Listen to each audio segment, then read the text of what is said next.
Hello students, तो हम last lecture तक हम लोगों ने क्या पढ़ा, अब तक फैक्टराइजेशन मेथड पढ़ा था, ठीक है ना। 2.1 में हमने क्या पढ़ा था कि क्वाड्रेटिक इक्वेशन का जनरल फॉर्म क्या होता है वो जाना था। 2.2 में क्या पढ़ा था कि फैक्टराइजेशन कैसे होता है किसी भी क्वाड्रेटिक इक्वेशन का, वो हमने सीखा था। इस पर्टिकुलर 2.3 एक्सरसाइज में हम सीखने वाले हैं किसी भी क्वाड्रेटिक इक्वेशन का सोल्यूशन कैसे फाइंड होता है, और इस पर्टिकुलर मेथड का नाम है, जिस मेथड से हम सॉल्व करने वाले वो है completing square method.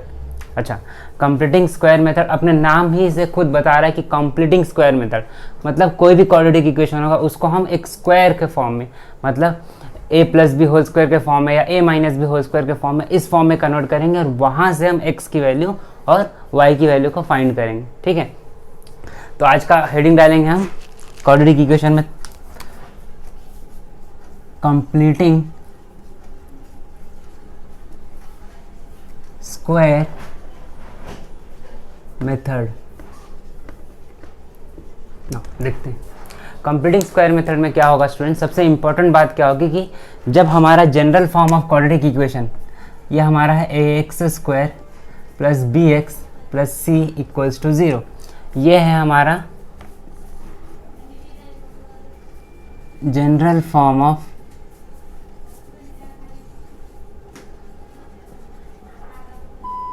Quadratic equation, ठीक है ना। तो इस पर्टिकुलर एक्सरसाइज में सॉल्व करने के लिए या फिर इस पर्टिकुलर मेथड को यूज़ करने के लिए सबसे इम्पोर्टेंट टर्म है कि हमारे पास जो एक्स स्क्वायर का कोएफिशिएंट है वो कितना होना चाहिए, a इक्वल्स टू 1। ऑलवेज इस बात को हमें ध्यान में रखना होगा कि for solving this particular completing square method हमें क्या करना होगा, a की वैल्यू ऑलवेज क्या करनी होगी, 1 करनी होगी। पहली बात ये समझ में आए। स्टेप 1 यहाँ लिख दे रहा हूँ। Step 1, always make sure that the coefficient of x square must be 1, ठीक है। इस बात का हमें पूरी तरीके से ध्यान रखना होगा। दूसरी बात, हमें यहाँ पर जरूरत पड़ने वाली स्टेप 2 में थर्ड टर्म फाइंड करनी, ठीक है। तो थर्ड टर्म का फॉर्मूला क्या देखिए, स्टेप 2 थर्ड टर्म। तो थर्ड टर्म इक्वल टू क्या होने वाला है स्टूडेंट्स, इसका एक फॉर्मूला है, देखिए, half into coefficient of x का होल स्क्वायर। अब समझते हैं कोएफिशिएंट ऑफ x क्या है। देखिए यहाँ पर अगर इस पर्टिकुलर जनरल इक्वेशन को हम देखें तो क्या ax square plus bx plus c, और a जो कोएफिशिएंट है वो किसका है, x स्क्वायर का है, b जो कोएफिशिएंट है वो किसका है, x का है। तो यहाँ पर जो यूज होने वाला है कोएफिशिएंट ऑफ x का मतलब क्या होगा स्टूडेंट्स, b, ठीक है। इस बात को समझ में आ रही है। मतलब कोई भी इक्वेशन, कैसा भी क्वेश्चन रहने दो, यही एक ऐसा मेथड है जिस मेथड से हम सारे के सारे अपने जितने भी क्वाड्रेटिक इक्वेशन है उसको हम सॉल्व कर सकते हैं with the help of this method, ठीक है। तो पहली बात हमें क्या ध्यान रखनी है कि कोएफिशिएंट ऑफ a ऑलवेज क्या होना चाहिए, 1। और step second third term find करना होगा हमें, और थर्ड टर्म का हमारा फॉर्मूला है half into coefficient of x का होल स्क्वायर, ठीक है। तो आप यहाँ तक कॉपी कीजिए, इसका हम और बात करेंगे, कुछ थोड़ी सी और चर्चा करेंगे इसके ऊपर, फिर हम आ जाएंगे अपने क्वेश्चन की तरफ, ठीक है।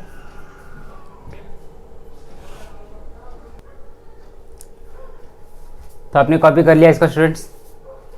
अब देखिए, अब बात करते हैं हम इस जनरल फॉर्म का पर्टिकुलर थर्ड टर्म और एक जनरल रिप्रेजेंटेशन को सीखते हैं, कैसे हम थर्ड टर्म के हिसाब कंप्लीटिंग स्क्वायर मेथड को सॉल्व कर सकते हैं। तो देखिए, लेट्स से a की वैल्यू नॉट इक्वल टू 1 है।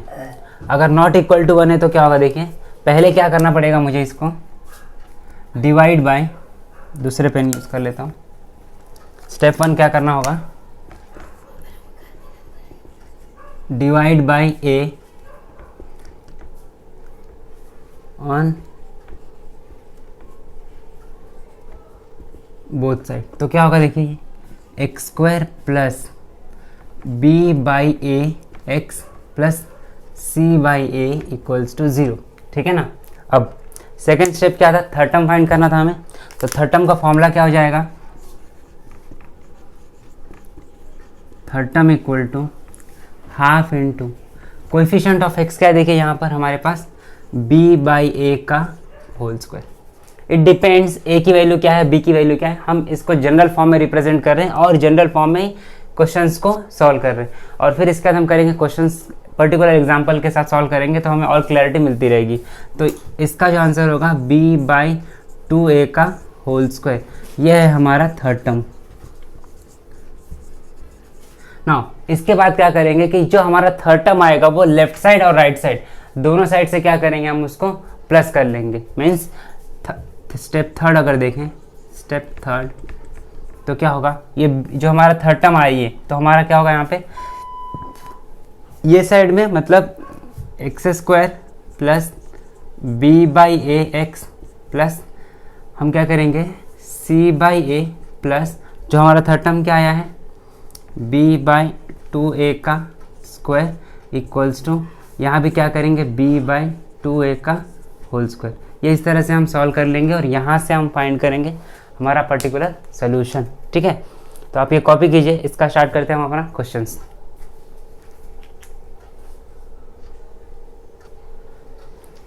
तो स्टूडेंट्स अब चलते हैं हम अपना क्वेश्चन सॉल्व करते हैं। ठीक है ना, पहला क्वेश्चन स्टार्ट करते हैं कंप्लीटिंग स्क्वायर मेथड का। जो जनरल टर्म में हमें समझना था हम समझ चुके, अब हम स्टार्ट करते हैं पहला क्वेश्चन। तो हमारे जो पहले के स्टार्टिंग के एक दो क्वेश्चन है वहाँ पे x का कोएफिशिएंट ऑलरेडी 1 है, मतलब हमारा काम जो है वो आसान हो गया है। ठीक है ना, तो बाकी जो आगे वाले क्वेश्चन होंगे जहाँ पे एक्स स्क्वायर का कोएफिशिएंट 1 नहीं है उसके ऊपर हम और काम करेंगे। बट फिलहाल जो कुछ क्वेश्चन से स्टार्टिंग है उस पर हम देखते हैं, जैसा क्वेश्चन है उसके अकॉर्डिंग हम एक्ट करेंगे। तो पहला क्वेश्चन है, देखिए एक्सरसाइज 2.3 का पहला question, X square plus X minus 20 equals to 0। देखिए इस क्वेश्चन को हम फैक्टराइजेशन मेथड से भी सॉल्व कर सकते थे। इसका फैक्टर क्या होगा, +5 -4। अगर +5 -4 करूँगा तो +1 हो जाएगा और 5 4 20 तो प्लस माइनस माइनस हो जाएगा, है ना। तो हमारे पास ऑलरेडी हम इसको फैक्टराइजेशन मेथड से सॉल्व कर सकते थे। बट हमें क्या सीखना है यहाँ पर, कोई कंप्लीटिंग स्क्वायर मेथड। तो कंप्लीटिंग स्क्वायर मेथड में हमारा फर्स्ट स्टेप क्या था, हमें क्या याद रखना था कि यहाँ पे एक्स स्क्वायर का कोएफिशिएंट कितना होना चाहिए, 1। ठीक है ना, तो यहाँ पे 1 है तो उसका एक हमारा तो पहला जो हर्डल था वो क्लियर हो गया। सेकंड हमें क्या फाइंड करना है यहाँ पर, थर्ड टर्म। तो थर्ड टर्म क्या होगा, half into coefficient of x. चलो फॉर्मूला लिख देता हूँ, कोएफिशिएंट ऑफ एक्स का होल स्क्वायर। तो देखिए हाफ कोएफिशिएंट ऑफ एक्स क्या है यहाँ पर, +1 का स्क्वायर, तो क्या होगा 1/4। करेक्ट, तो हमें मिल गया 1/4। अब देखिए क्या करेंगे हम अब इसका क्या सीखे कि लेफ्ट हैंड साइड और राइट हैंड साइड दोनों साइड क्या करेंगे, इसको प्लस करेंगे। तो देखिए प्लस करते हैं, क्या होगा X square plus X plus 1/4 minus 20 equals to क्या होगा 1/4। ठीक है, और ये जो हमारा थर्ड टर्म मिल गया, अब जो हमारा रिमेनिंग टर्म है इसको क्या करेंगे, हम राइट साइड में शिफ्ट कर देंगे। तो क्या होगा, देखिए X square plus X plus 1/4 equal to 1/4 plus 20। अच्छा प्लस 20 कैसे होगा स्टूडेंट्स, ये तो आसान था, -20 आ जाएगा तो +20। अब देखिए इसको सॉल्व करते हैं तो क्या होगा, 24 × 80 और 80 + 1 क्या होगा 81/4। ज़्यादा जल्दी तो नहीं कर दिया, देखो फिर से एक बार बता रहा हूँ, अगर ज़्यादा जल्दी लग रहा है आप लोगों को तो यहाँ हो गया। तो 24 × 80 और 1 1 × 1, तो 80 + 1 क्या होगा 81 और 4 1 × 4।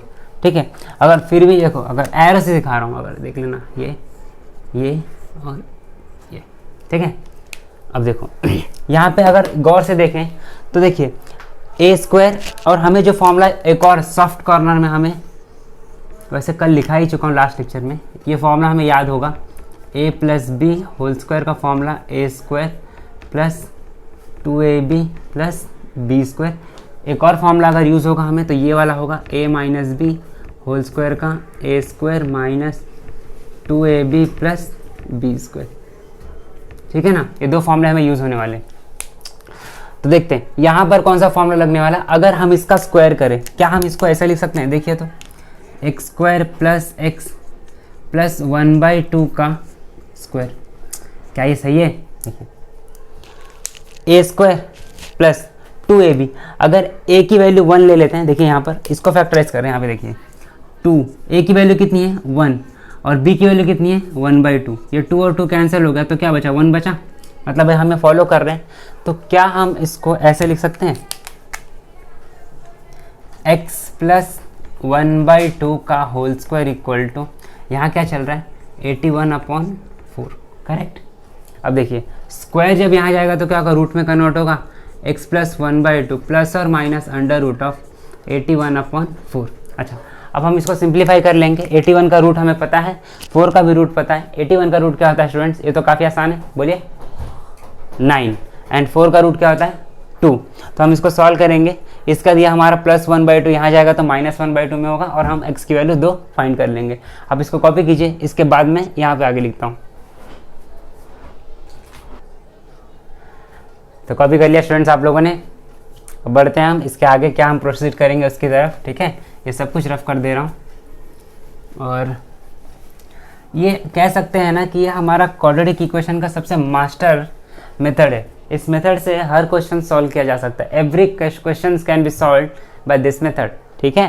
तो देखते हैं यहाँ पर क्या कर लेंगे हम। यहाँ पर ऐसे लिख लेंगे x plus 1/2 equal to plus minus 81 का रूट कितना होता है स्टूडेंट्स 9 एंड 4 का क्या होगा 2। अच्छा, हमारे पास तो प्लस माइनस है तो इसको हम कैसे लिख सकते हैं, और स्प्लिट करके और खोल के लिख लेते हैं। तो क्या होगा, ये plus 9/2 and x plus 1/2 minus 9/2, है ना। ये प्लस यहाँ जाएगा तो क्या होगा माइनस, तो x equal to 9/2 minus 1/2 and ये क्या होगा x equal to minus 9/2 minus 1/2। इसको रफ कर रहा हूँ मैं, देखिए ये क्या होगा x 9 minus 1/2 and x equal to ये क्या होगा बोलिए -9 माइनस 1/2। तो क्या होगा x इक्वल टू क्या होगा 9 माइनस 1 8 अपॉन क्या हो गया 2 एंड x इक्वल टू क्या होगा स्टूडेंट्स -9 माइनस 1 क्या होगा -10/2। अच्छा, इसको डिलीट करते हैं तो क्या होगा 2 1 ज़ा 2 4 ज़ा एंड 2 1 ज़ा 2 5 ज़ा, है ना। तो हमारा आंसर क्या आ गया है students, x equal to 4 and x equal to -5, ठीक है। तो ये तो हमारा सोल्यूशन आ गया, करेक्ट।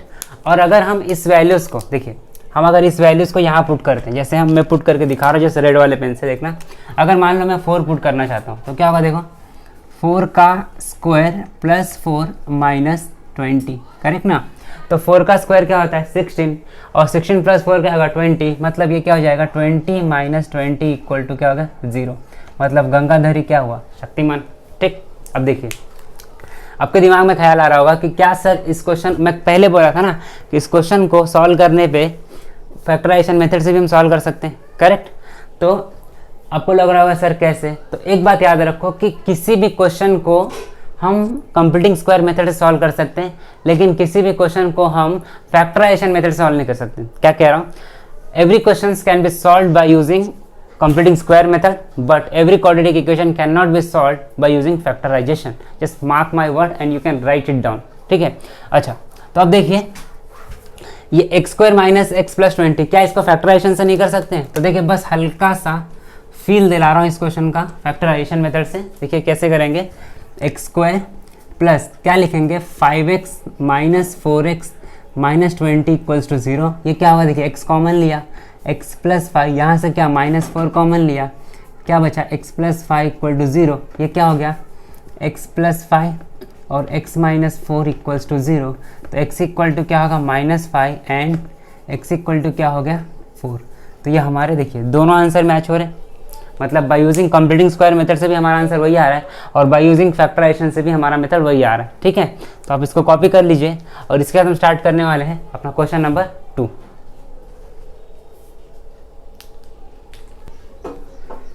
तो छापिए आप लोगों ने। अब देखते हैं क्वेश्चन नंबर 2 की तरफ बढ़ते हैं। बिल्कुल ऐसा ही क्वेश्चन है।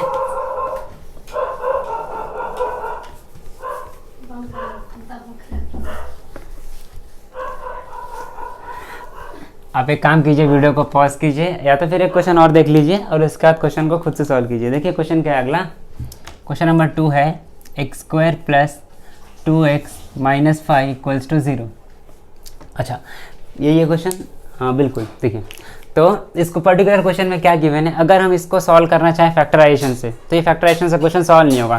कैसे, देखिए कोई भी दो नंबर का मल्टीप्लिकेशन क्या होगा 5, तो 5 कब आएगा, 5 अकेला है, 5 तो सिर्फ 5 के टेबल में आता है, करेक्ट ना।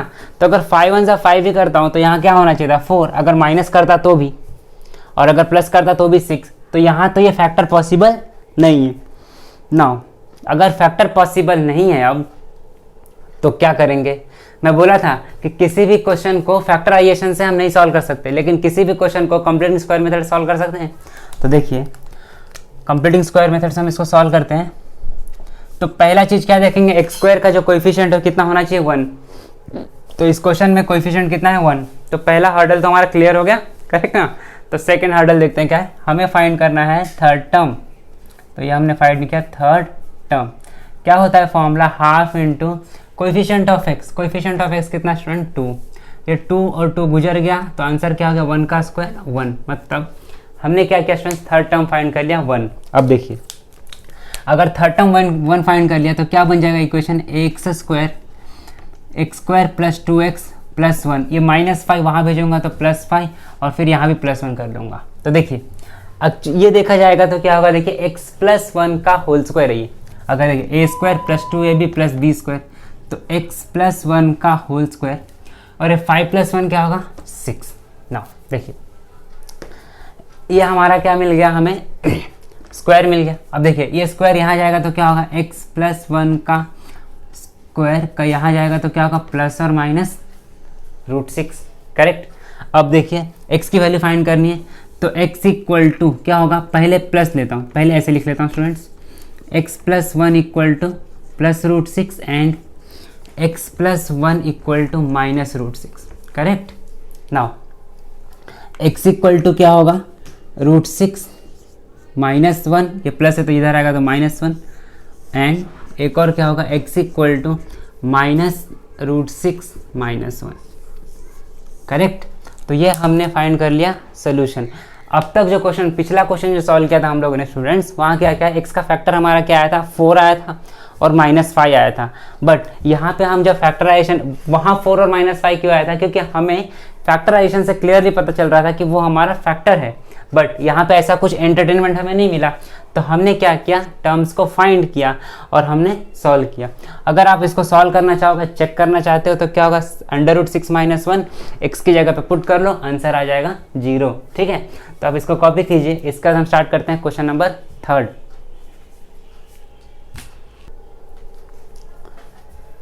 तो कॉपी कर लिया स्टूडेंट्स आप लोगों ने। अब देखते हैं हम अपना क्वेश्चन नंबर 3, ठीक है। काफ़ी आसान क्वेश्चन है और काफ़ी छोटा सा प्रोसेस है, बस प्रोसेस को हमें याद रखना होगा, बस इससे ज़्यादा कुछ नहीं है, ठीक है। तो थर्ड क्वेश्चन देखिए क्या है, क्वेश्चन नंबर 3 है हमारा, m² - 5m = -3, ठीक है। सोल्यूशन देखिए, तो इसका हाईएस्ट ऑर्डर कितना है 2, मतलब क्वाड्रेटिक इक्वेशन है, और हमें क्या फाइंड करना था थर्ड टर्म, क्योंकि और इसका कोएफिशिएंट कितना हुआ है तो हमें इसको डिवाइड करने की ज़रूरत नहीं पड़ेगी, ठीक है। तो हम देखते हैं अब अगला थर्ड टर्म फाइंड करते हैं। थर्ड टर्म क्या होता है, half into coefficient of x। अच्छा x था ना, यहाँ तो वेरिएबल m है, तो क्या होगा कोएफिशिएंट ऑफ m का कोएफिशिएंट कितना है स्टूडेंट्स -5 का होल स्क्वायर। तो क्या होगा देखिए -5 का स्क्वायर क्या होगा 25 और 2 का स्क्वायर क्या होगा 4, मतलब हमने क्या किया थर्ड टर्म फाइंड कर लिया। तो ये हमारा हुआ थर्ड टर्म। अब देखिए यही टर्म को क्या करेंगे, दोनों साइड प्लस कर देंगे, तो प्लस करके देखते हैं m² - 5m + 25/4 = -3 + 25/4। अब क्या करेंगे देखिए, अच्छा ये बात समझ में आ रही है कि इसको मैं क्या लिख सकता हूँ 5/2 का होल स्क्वायर लिख सकता हूँ, करेक्ट। तो ये क्या होगा देखिए अच्छा माइनस क्यों लिख रहा हूँ, क्योंकि यहाँ पे जो है क्या है ये कौन सा फॉर्मूला लग जाएगा, अगर देखा जाए यहाँ पे लिख रहा हूँ, देखिए यहाँ पे अगर देखो कौन सा फॉर्मूला, a² - 2ab + b², ये फॉर्मूला लगेगा। तो क्या बन जाएगा ये m - 5/2 का होल स्क्वायर। अब देखो इसको क्रॉस मल्टीप्लाई करते हैं, 4 3 क्या होगा स्टूडेंट्स -12 प्लस 25 अपॉन 4, करेक्ट। यहाँ देखिए m माइनस 5, सॉरी ऐसा है 5/2 का whole square equal to 25 minus 12 क्या होगा, प्लस 13 अपॉन 4। अब देखिए ये इधर स्क्वायर है, यहाँ आएगा तो क्या होगा स्टूडेंट्स, रूट्स, मतलब m minus 5/2 equal to plus और minus under root of 13 upon 4। अच्छा 13 तो कोई परफेक्ट स्क्वायर रूट नहीं है, तो हम क्या करेंगे, 4 का हमें रूट पता है, तो क्या करेंगे m minus 5/2 equal to plus और माइनस अंडर रूट ऑफ 13/2। अब क्या करेंगे, इसको हम दो अलग अलग हिस्सों में बांट लेंगे, पहले प्लस और फिर माइनस। तो देखिए m माइनस 5/2 इक्वल टू, पहले क्या लिखेंगे प्लस, तो रूट 13/2 एंड दूसरा क्या लिखेंगे m minus 5/2 equal to minus root 13/2। अब देखिए जो माइनस वाला टर्म है वहाँ जाता है और क्या होगा, प्लस हो जाएगा, तो m इक्वल्स टू क्या होगा, रूट 13 प्लस 5, ये अपॉन 2 और ये भी अपॉन 2, करेक्ट। यहाँ क्या होगा देखिए m, ये क्या होगा माइनस रूट 13/2 प्लस 5/2। देखिए दोनों का डिनोमिनेटर क्या है, सेम है, और यहाँ भी क्या है, दोनों का डिनोमिनेटर सेम है, तो क्या होगा m इक्वल्स टू, अब डिनोमिनेटर सेम है तो न्यूमरेटर तो डायरेक्टली ऐड हो जाता है ना, तो क्या करेंगे 13 प्लस 5/2 एंड ये क्या होगा m equals to minus root 13 plus 5/2। तो ये हमारा हो गया इस पर्टिकुलर क्वेश्चंस का सोल्यूशन। तो इस वीडियो में क्या सॉल्व किया हम लोगों ने, क्वेश्चंस, 3 क्वेश्चन सॉल्व किए स्टूडेंट्स, जिसके तीनों में क्वेश्चंस में कोएफिशिएंट ऑफ x स्क्वायर या m स्क्वायर या फिर highest order of the coefficient क्या था, 1 था। अगले वीडियो में हम क्या सॉल्व करेंगे कि तीनों का जो हमारा हाईएस्ट ऑर्डर ऑफ कोएफिशिएंट होगा, मतलब x square, m square, p square जो भी होगा, उसका कोएफिशिएंट कुछ ना कुछ नॉन 1 हो, मतलब 1 नहीं होगा, अदर देन 1 होगा। तो हमें वहाँ पर उन तीनों क्वेश्चंस में अलग टेक्निक, मतलब एक स्टेप और बढ़ जाएगा वहाँ पर कि हमें कोएफिशिएंट को कितना करना पड़ेगा, 1, ठीक है। तो उसको हम देखेंगे अगले वीडियो में। तब तक आप इन क्वेश्चंस को प्रैक्टिस करते रहिए, ठीक है, और पढ़ते रहिए। तो स्टूडेंट्स क्या करेंगे, हम बिल्कुल पढ़ते रहेंगे। तो पढ़ते रहें, स्वस्थ रहें, मस्त रहें।